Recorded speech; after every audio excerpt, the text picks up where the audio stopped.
Can we go? Okay.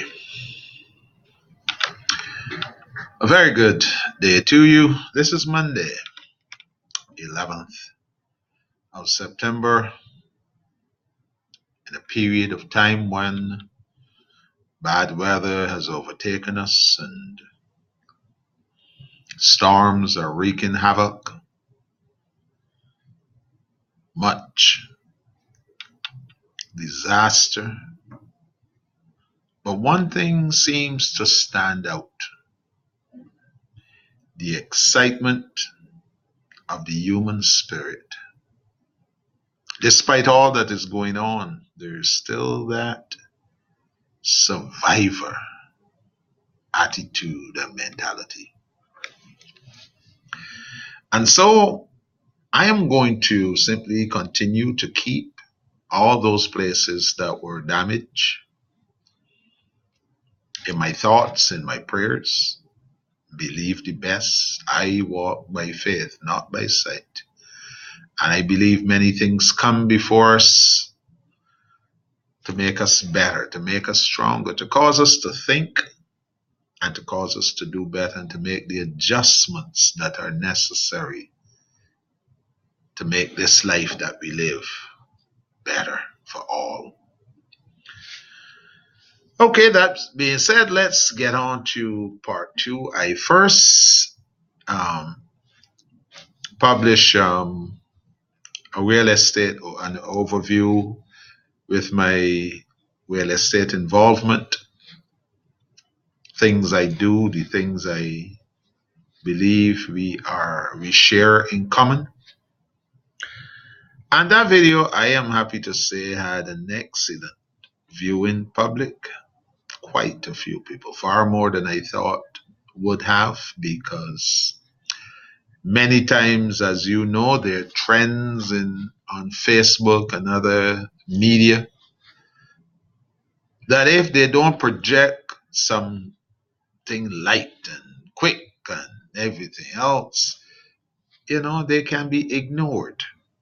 I am glad, however, that you who are homeowners thinking of buying, thinking one day you too can say, I'm a homeowner, because some of us don't believe we can.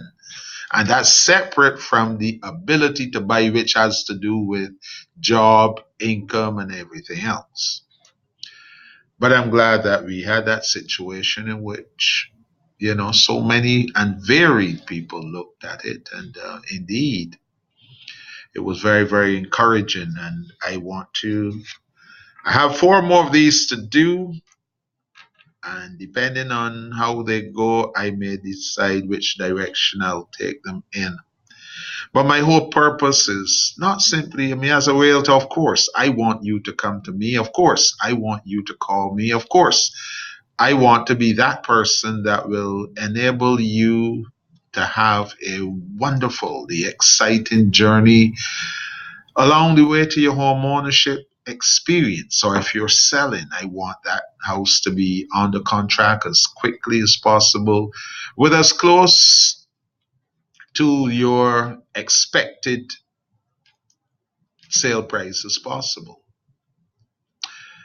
So that's where my passion is. And so my sharing this information has to do with how I would like you to go forward in knowledge and in awareness, because yes, there are lots of gimmicks out there and everybody's telling you don't do this, don't do that, try to save a little bit of money, don't use a realtor, don't use this and that. What they're not telling you is that there's a lot of houses out there are lots of homes out there that look good.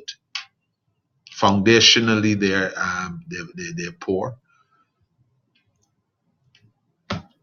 Much of the workmanship in there is questionable and all that. And when you decide to go ahead without somebody who's capable of guiding you properly in this venture, you take a risk that is far bigger than that 30 years you have committed to pay for that home of yours. Indeed, let's get something here quickly. Indeed, When you go to buy a car, you don't just run down the road, pick up a car, leave a check, and run. No, you test drive, you talk, you share, you carry your girlfriends, your boyfriends, husbands, wives, and every one of those people. But then someone will look at you and tell you that for a 30-year, the largest investment that you will make in your life, ignore all the fundamentals that make sure that that investment continues to be a solid one. That, to my mind, to attract a sale, to attract a transaction, that is dishonest in every way. Because the people who will say that to you, trust this. It's 29 years in this business talking to you. The people who would advise that did not take that advice for themselves. They got the best, they griped, they carried on if everything was not what they expected. Now they would like to make you think that here's a deal. And later on, only you suffer. Or later on, you have to find money to do things that an effective representative called an agent would have siphoned out for you, would have made sure is addressed and give you the kind of closure that you are looking for. So let's start today with the decision to buy. What goes into this decision? Yes, you want a house. That's seminal. How do you arrive at the decision to buy? What informs your decision that it is time to buy? Of course, we can talk about a whole lot of things, but I'm going to try to identify just a few. And in any forum, any meetings with me, any conferences with me, any phone calls with me, appointments with me, I can always detail this more for you because, like I said, my intention is for you to be as informed a buyer or seller as possible. So that decision to buy must be predicated on a number of things. One, it must be predicated on some kind of money in your bank account, preferably a checking account. Savings work, but preferably a checking account. And it should be a little bit, it should at least be about, I would say about 6.5%. Why? Because your down payment could run somewhere around 3.5%. You have an appraisal check that you need to write, even though many times that is cash after the transaction closes. You have an inspection check that is written, but that one is paid almost immediately. And you have your down payment, and then of course there may be one or two other little things that you may have to get in place. So once you have your money, the next thing we have to wonder about is your credit. Now we are closing loans out there 595 thereabouts and all. The preferred right now is about 640. I agree. And of course, the higher we can get that score, the better, because what that does mean is that you attract a better interest rate and all that. And further, that should allow you to have a lot more bargaining power because now you have a competitive credit report, and therefore you have access to a lot more offers than normal. So your credit score needs to be good. If it isn't good and you checked it out, then what you do, you find someone who has some information, has some expertise in the correction process. You're looking at one of those guys that have been doing it since 1993 successfully, and I've been doing it without charge. It's one of my charities. You pay for the credit reports, and I will do the work. I'll do the negotiation for you and all that. It's just one of my charities, that's all. And largely because I don't want to see people left out because they don't have the money. It doesn't mean that who's charging $600, $700, $800, $1,000 doesn't mean that they're dishonest. It just means that they're doing it for profit, and Tobias is not doing it for profit. That's all it means. So I'm available to you. Give me a call, 757-609-1045 or 228-2018. I'll be happy to go over the process with you and get you ready. So, of course, if there's credit issues, those need to be addressed. And so now we have the credit up to what we need to be. We have some money in the bank and all that. We make sure that we have no major purchases. In other words, you don't buy cars and stuff like that around the same time you're trying to buy a house. That will push your LTV and everything out of whack. So you don't want to do that. You want to hold off on all those things. You want to make sure your credit cards are under 50% of whatever the limit is. And so now we are looking good. And then, of course, we can make a short comparison with the your rent. Because if you're out there paying $800-900 a month, $1,000-1,100, I know people paying even worse than that. Then, and with a strong credit report and with a decent bank account, you don't have to have 10,000 or more. If you have, you have, but you don't need all of that to be ready for this process. Then you want to think seriously about purchasing. Stop being smart and outsmarting yourself by telling yourself, well, this is not my house and therefore I don't have to worry about light, water, or anything that goes wrong with it. If the plumbing goes wrong, it's the owner. If the electricity goes wrong, it's the owner. Let me tell you something.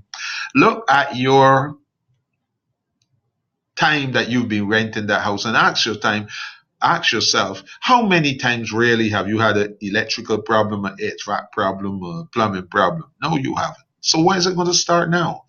That's just a pattern of thought that will keep you away from being an owner while you are paying a mortgage. Yes, you are paying the landlord's mortgage. You are paying for his children. You are assisting in sending them to school and everything else, whether you understand that or not. Then at the end of the year, he's going to get a statement from the mortgage company that allows him to file taxes, that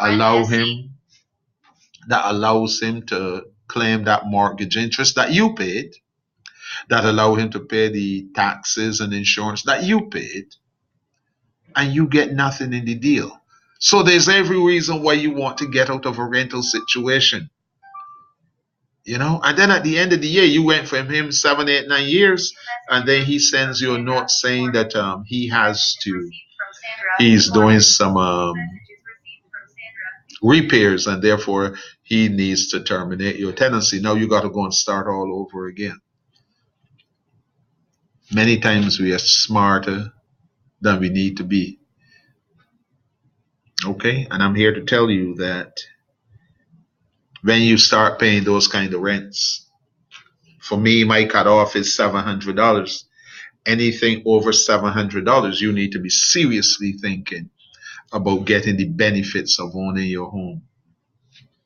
Okay, so we have all those things in place. So your down payment is covered, and that is your bank monies in there. Your credit issues, you've already looked at those. And then, of course, time to relocate. You look at the situation around you, your circumstances, where the kids are going to school, where you're hoping to live, where you prefer to live, and all that. And you build all of that into your process.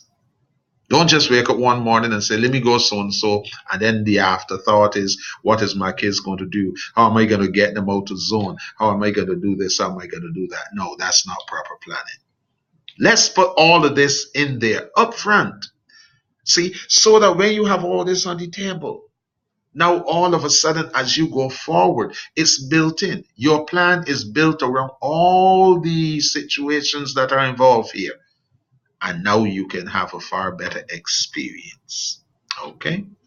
And lastly, of course, in the event that you have a mortgage payment that may be a little higher than what your rent is, it's still more beneficial than a rent payment. Then you may want to sit down with your hubby if there's a hubby, or spouse if there's a spouse, and go through a budgeting process to make sure that this mortgage will not be a burden, that you can cover this mortgage at your worst circumstance. This mortgage is paid. Once that is done, guess what? We say you are ready. Okay? Now, so the next thing you do is what? You choose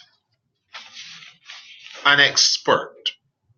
An expert simply means someone who has been dealing in the real estate business, is licensed as an agent, and has a few years behind their ears.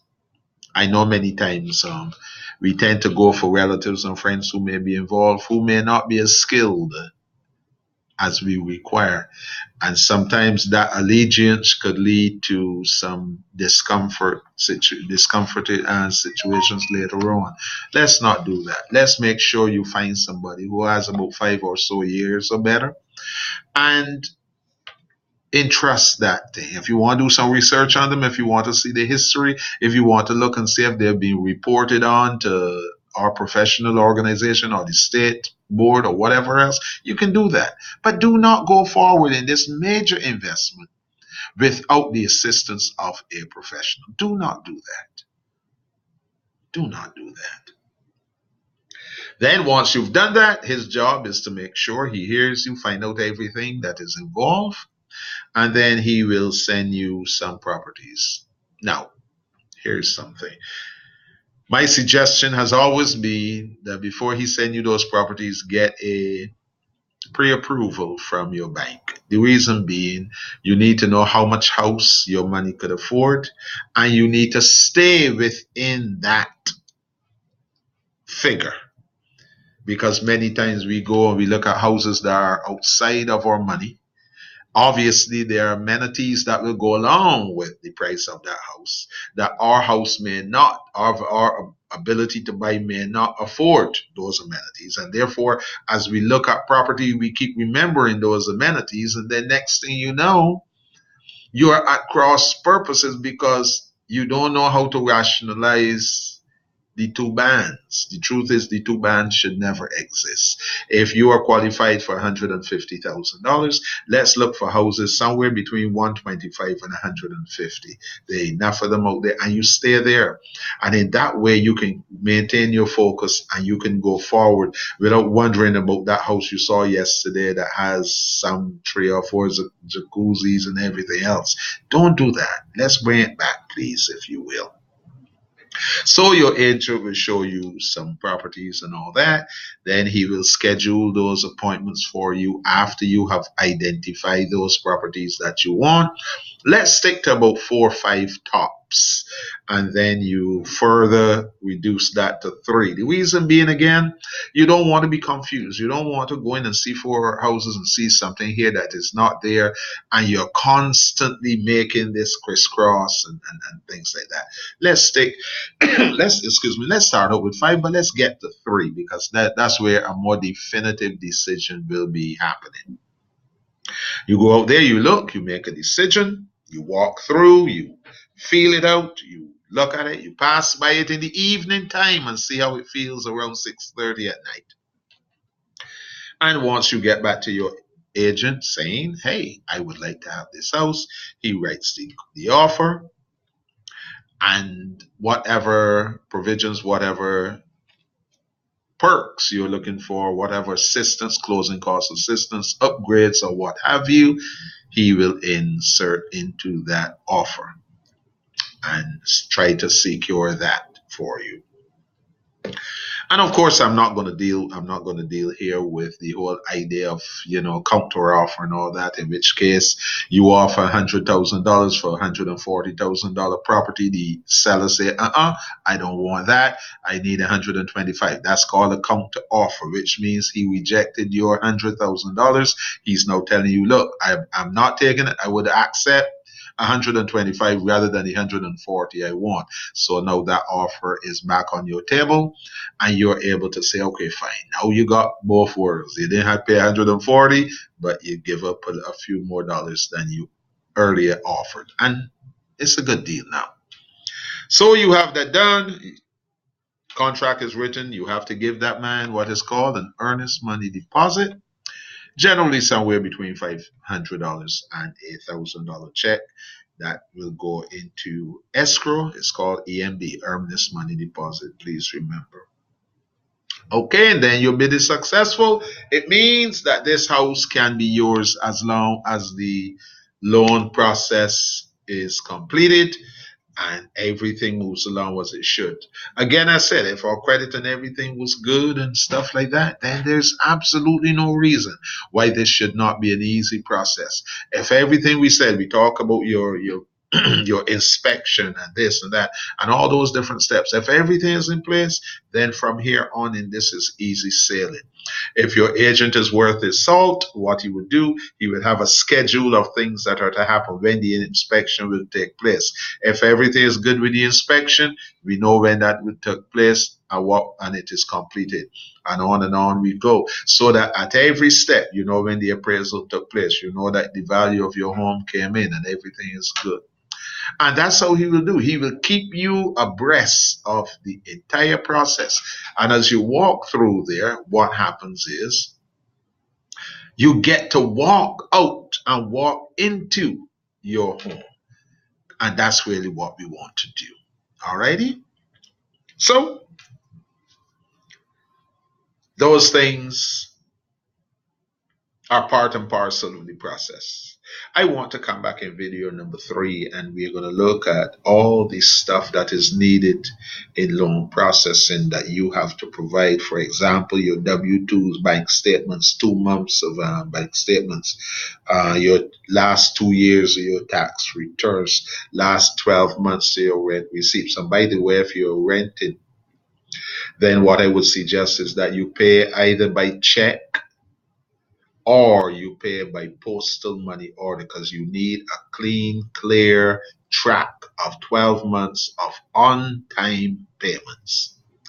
All right. So when we come back next time, I want to go through that as a step again, and we're gonna push that into the whole shebang, so that what we are building here is an entire package for you, so that you can see exactly what is needed and you can go forward in a more informed way. Because the more informed you are, the better questions you're going to ask, and because you have some ideas and you know something of the process, now your agent is going to be forced to be even better than he think he is, because now he has to satisfy a client that is fairly au fait with what is going on.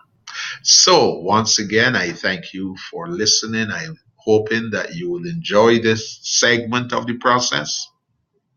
I hope that you would give me a call at some point.